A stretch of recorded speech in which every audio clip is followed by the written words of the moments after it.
Hi hello welcome back to our channel. ఇంకో వీడియోతో మీ ముందుకు వచ్చేసాను. ఈరోజు అయితే మనం అయితే general instruction of the DLED course గురించి అయితే మాట్లాడుకుందాం. ముందుగా మీరు కానీ మన ఛానల్ని ఫస్ట్ టైం కానీ చూస్తున్నట్లయితే మన ఛానల్ని లైక్ చేసి సబ్స్క్రైబ్ చేసుకొని బెల్ ఐకాన్ని ఆన్లో పెట్టుకోండి. అలాగే ఇన్ఫర్మేషన్ని మీ ఫ్రెండ్స్కి కూడా షేర్ చేయండి. ఇంకా లేట్ చేయకుండా వీడియోలోకి వెళ్ళిపోదాం. ఈరోజు మనం తెలుసుకుపోయే టాపిక్ వచ్చి general instructions of the DLE course. DLE కోర్స్లో జనరల్ ఇన్స్ట్రక్షన్స్ అసలు ఏముంటాయి? ఇన్స్ట్రక్షన్స్ అనేవి కొంతమందికి తెలియదు. కొంతమంది అయితే గూగుల్ సెర్చ్ చేస్తూ ఉంటారు ఇన్స్ట్రక్షన్స్ ఏంటి, డిఎల్ఈడి ఇన్స్ట్రక్షన్స్ ఏంటి అని చెప్పని. అది లేకుండా నేను వీడియో చేసి పెడుతున్నాను మీకోసం. ఈ కోర్స్ డ్యూరేషన్ వచ్చేసి 2 years అకాడమిక్ ఇయర్ అనేది ఉంటుంది. ఈ 2 years అకాడమిక్ ఇయర్లో 4 సెమిస్టర్ అనేది ఉంటుంది. ఒక్కొక్క ఇయర్కి 2 సెమ్స్ అనేవి ఉంటుంది. ఫస్ట్ ఇయర్కి వచ్చి 2 సెమిస్టర్స్ ఉంటుంది. First semester and second semester. Next వచ్చి సెకండ్ ఇయర్కి వచ్చి 3rd సెమిస్టర్ 4th సెమిస్టర్ అని చెప్పని 2గా ఉంటాయి. అసలు ఈ కోర్స్ని సెమిస్టర్ సిస్టంగా అసలు ఎందుకు అలా డివైడ్ చేశారంటే మిమ్మల్ని అంటే స్టూడెంట్ టీచర్స్ని కంటిన్యూస్గా ఎవాల్యుయేట్ చేయడానికి అనేది ఈ సెమిస్టర్ సిస్టమ్ అనేది పెట్టారు. అలాగే వన్ టైం ఎగ్జామ్ మీద డిపెండ్ అవ్వకుండా స్టెప్ బై స్టెప్ ప్రాసెస్ని ఈ 4 సెమిస్టర్లో బాగా ఎక్స్ప్లెయిన్ చేయడానికి అండ్ ఎలా చదువుతున్నారు, ఫస్ట్ సెమిస్టర్లో ఎలా డెవలప్ అయ్యాయి, సెకండ్ సెమిస్టర్లో ఎలా డెవలప్ అయ్యాయని తెలుసుకోవడానికి కూడా ఈ సెమిస్టర్ సిస్టమ్ అనేది చాలా బాగా యూస్ అవుతుందని చెప్పని ఈ సెమిస్టర్ సిస్టమ్ అయితే మీకు పెట్టారు. ఇంకో ఇంపార్టెంట్ పాయింట్ ఏంటంటే ఈ నార్మల్గా 2 years ఉంది. కొన్ని అన్కండిషనల్ సిచ్యువేషన్లో ఈ 3 years అని కూడా జరుగుతుంది. నెక్స్ట్ వచ్చేసి promotion to the next semester. అంటే ఈ promotion to the next semester అంటే సెమిస్టర్ ఎండ్లో ఎగ్జామ్ అనేటివి మనకి అనేది ఉంటుంది. ఈ ఎగ్జామ్ రిజల్ట్స్తో పని లేకుండా నెక్స్ట్ సెమిస్టర్ అనేటివి మిమ్మల్ని ప్రమోట్ చేస్తారు. 4th సెమిస్టర్ లోపల మొత్తం బ్యాక్లాగ్స్ అనేటివి మీరైతే మొత్తం అనేటివి ఏం లేకుండా అయితే చేసుకోవాలి. నెక్స్ట్ అటెండెన్స్ అనేది చాలా ముఖ్యం డిఎల్ఈడిలో. ఎందుకంటే ఈ డిఎల్ఈడిలో థియరీ కంటే మనం ప్రాక్టికమే ఎక్కువ అటెండెన్స్ అయితే కావాలి. చూడండి, ఇక్కడ థియరీ క్లాసెస్కి వచ్చి 80%.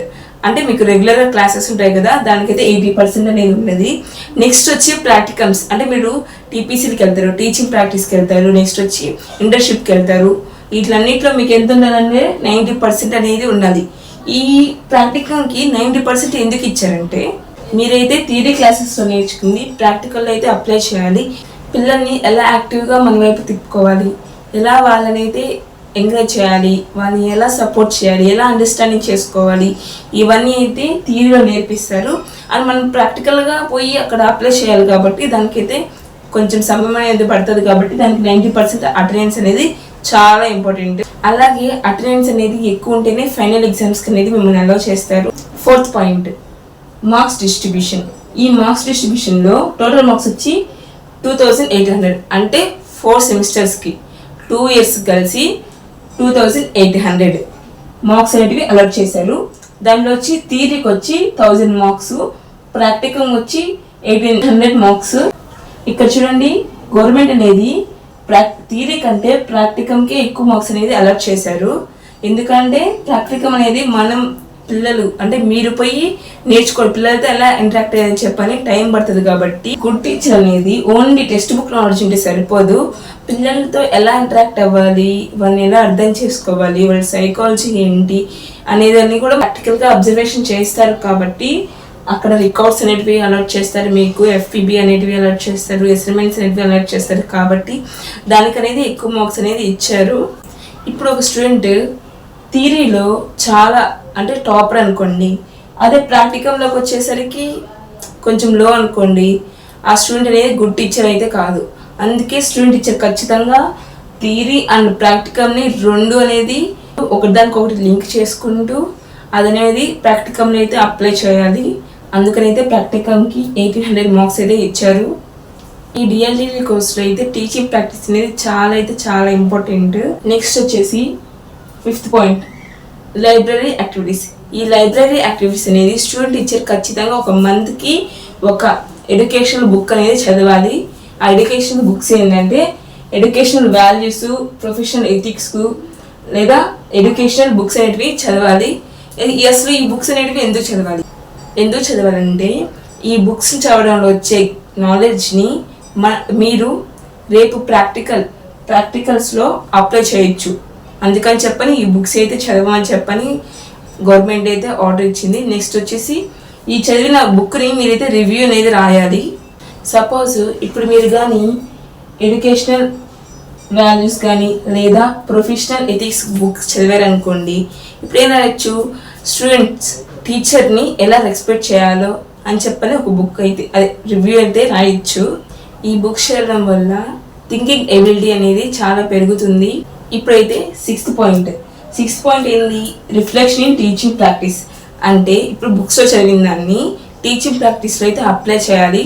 ఎగ్జాంపుల్ వచ్చి ఒక బుక్లో చిల్డ్రన్స్ అనేవాళ్ళు యాక్టివిటీ బేస్డ్ లెర్నింగ్ ద్వారా బాగా నేర్చుకుంటారు అని చెప్పనైతే ఉందనుకోండి, అప్పుడు మీరు ఏం చేయాలి, రోల్ ప్లే చేపించచ్చు. నెక్స్ట్ వచ్చేసి ఫ్లాష్ కార్డ్స్ అనేవి తీసుకెళ్ళి వాళ్ళతో ఇవి చెప్పించవచ్చు. ఇలాగా ఇది థియరీని ప్రాక్టికల్గా యూజ్ చేయడం అని చెప్పచ్చు. రిఫ్లెక్షన్ ఇన్ టీచింగ్ ప్రాక్టీస్ అనేది. Seventh point, teaching practical rules.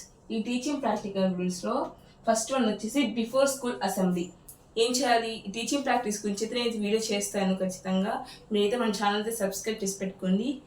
ఈ టీచింగ్ ప్రాక్టీస్లో బిఫోర్ స్కూల్ అసెంబ్లీకి ముందంటే వెళ్ళిపోవాలి, అంటే స్కూల్ అసెంబ్లీ కంటే ముందు అనేది వెళ్ళిపోవాలి మీరు. నెక్స్ట్ వచ్చి ఫుల్ డే స్కూల్లో ఉండాలి. నెక్స్ట్ ఫుల్ డే స్కూల్ అనేది ఉండాలి. ఆ స్కూల్ ఎంతవరకు ఏ టైం వరకు ఉంటే ఆ టైం వరకు అనేది మీరైతే ఉండాలి. నెక్స్ట్ వచ్చేసి ఆల్ యాక్టివిటీస్లో అనేది పార్టిసిపేషన్ చేయాలి. మీ మీనింగ్ వచ్చేసి ఇది మీనింగ్ ఏంటంటే మీరైతే ఖచ్చితంగా అయితే టెంపరీ విజిట్గా అయితే ఉండొద్దు, అంటే అప్పుడే వచ్చాను 10 రోజులు ఉండేసి వెళ్ళిపోతాను అన్నట్టు కాకుండా రెగ్యులర్ టీచర్గా ఎలా బిహేవ్ చేస్తారో అలా అయితే బిహేవ్ చేయండి. వాళ్ళకి ఎగ్జాంపుల్ వచ్చేసి వాళ్ళకైతే గేమ్స్ కండక్ట్ చేయండి, మీకు రిజిస్టర్ ఇస్తారు, రిజిస్టర్లో వాళ్ళకి అయితే ప్రజెంట్ వేయండి. ఇలాగా క్లాసెస్ చెప్పడం కానీ ఇవన్నీ రెగ్యులర్ టీచర్కి అయితే మీరైతే బిహేవ్ చేయండి. నెక్స్ట్ ఇన్స్ట్రక్షన్ వచ్చేసి ఇన్నోవేటివ్ ప్రాక్టీసెస్. ఈ ఇన్నోవేటివ్ ప్రాక్టీస్ అనేది మీకు అనేది 1 వీక్లో 1 పీరియడ్ అనేది మీకు అనేది ఉంటుంది. ఎగ్జాంపుల్ వచ్చి ల్యాబొరేటరీ. ఈ ల్యాబొరేటరీ అనేది సైన్స్ సంబంధించింది. కల్చర్ యాక్టివిటీస్, గేమ్స్, సెమినార్స్ అనేటివి ఇంకా చాలా అనేవి 1 వీక్ ఒక పీరియడ్ అనేది కేటాయిస్తారు. నెక్స్ట్ వచ్చేసి ఓరియంటేషన్ ప్రోగ్రామ్. ఈ ఓరియంటేషన్ ప్రోగ్రామ్ అంటే కొత్తగా వచ్చిన న్యూ స్టూడెంట్స్ అనేవి వాళ్ళు ఉంటారు కాబట్టి ఫస్ట్ ఇయర్లో వాళ్ళకైతే మన కాలేజ్ రూల్స్, నెక్స్ట్ వచ్చేసి కాలేజ్ డీటెయిల్స్, ఇట్లయితే రెస్పాన్సిబిలిటీస్ గురించి చెప్పాలి. కాబట్టి ఆ 1 వీక్ అనేది వాళ్ళకైతే క్లాసెస్ లేకుండా ఇలా ఓరియంటేషన్ ప్రోగ్రామ్ ద్వారా వాళ్ళకైతే కాలేజ్ గురించి అయితే ఫుల్ డీటెయిల్స్ అనేటివి ఎక్స్ప్లెయిన్ చేస్తారు. ఇంకపోతే last one, optional subject selection. ఈ ఆప్షనల్ సబ్జెక్ట్ సెలెక్షన్ వచ్చేసి సెమిస్టర్ 3లో ఉంటుంది. సెమిస్టర్ 3 అంటే సెకండ్ ఇయర్ అయితే మనం సెలెక్షన్ చేసుకోవాలి. బైపీసీ వాళ్ళైతే సైన్స్ అనేది ఈజీగా ఉంటుంది, సైన్స్ మెథడాలజీ అనేది. అది ఎంపీసీ వాళ్ళైతే సైన్స్ ప్లస్ మ్యాథ్స్ కూడా తీసుకోవచ్చు, లేదా సైన్స్ అన్నా లేదా మ్యాథ్స్ అని తీసుకోవచ్చు. కానీ సైన్స్లో వాళ్ళకి బయాలజీ అనేది తీసుకోకూడదు, ఫిజికల్ సైన్స్ అనేది తీసుకోవచ్చు. నెక్స్ట్ వచ్చి సోషల్, తెలుగు లేదా ఇంగ్లీష్ ఆప్షన్ కూడా తీసుకోవచ్చు. ఈ అనేది కాలేజెస్లో అవైలబుల్గా అనేది ఉంటుంది. ఇంతటితో అయితే వీడియో అయితే అయిపోయింది. మీకు కానీ మన వీడియో అయితే నచ్చినట్లయితే, ఇన్స్ట్రక్షన్స్ అనేటివి మీకు క్లియర్గా అర్థమవుతున్నట్లయితే మన ఛానల్ అయితే సబ్స్క్రైబ్ చేసుకొని బెల్ ఐకాన్ని ఆన్లో పెట్టుకొని అయితే మీ ఫ్రెండ్స్కి అయితే షేర్ చేయండి. నెక్స్ట్ వీడియోలో అయితే మరో డిఎల్ఈడి ఇంపార్టెంట్ టాపిక్తో అయితే కలుద్దాం. Thank you.